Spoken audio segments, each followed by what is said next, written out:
The Gospel of Philip.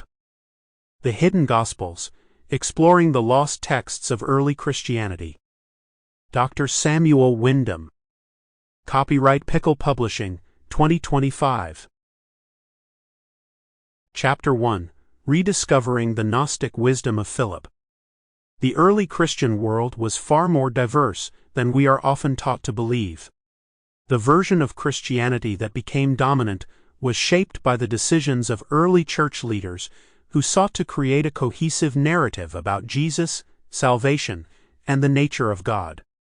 However, there were numerous other teachings and writings that presented a radically different perspective on these matters, offering alternative views of Christ, spirituality, and salvation. Among these suppressed or forgotten texts is the Gospel of Philip, a Gnostic gospel that has only recently come to light but offers profound insights into the spiritual life of early Christians. Introduction to the idea of suppressed or forgotten Christian texts.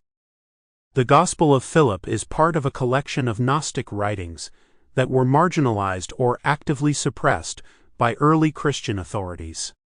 These texts, often labeled as heretical, challenged the emerging orthodoxy that would become the foundation of what we now call mainstream Christianity.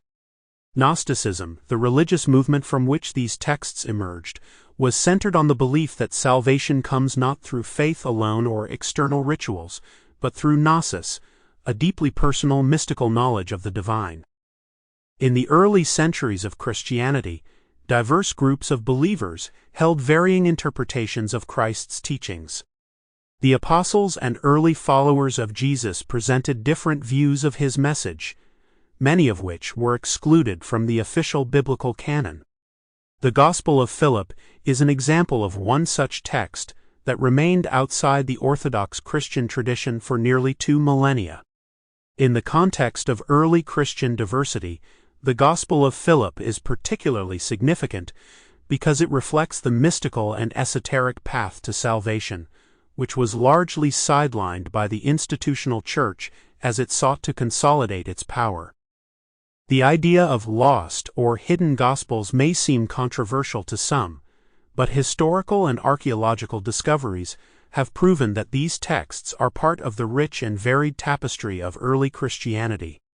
They offer a glimpse into the spirituality of early Christians who valued direct personal experiences of the divine, a path that contrasted sharply with the formalized theology and institutional control that developed over time.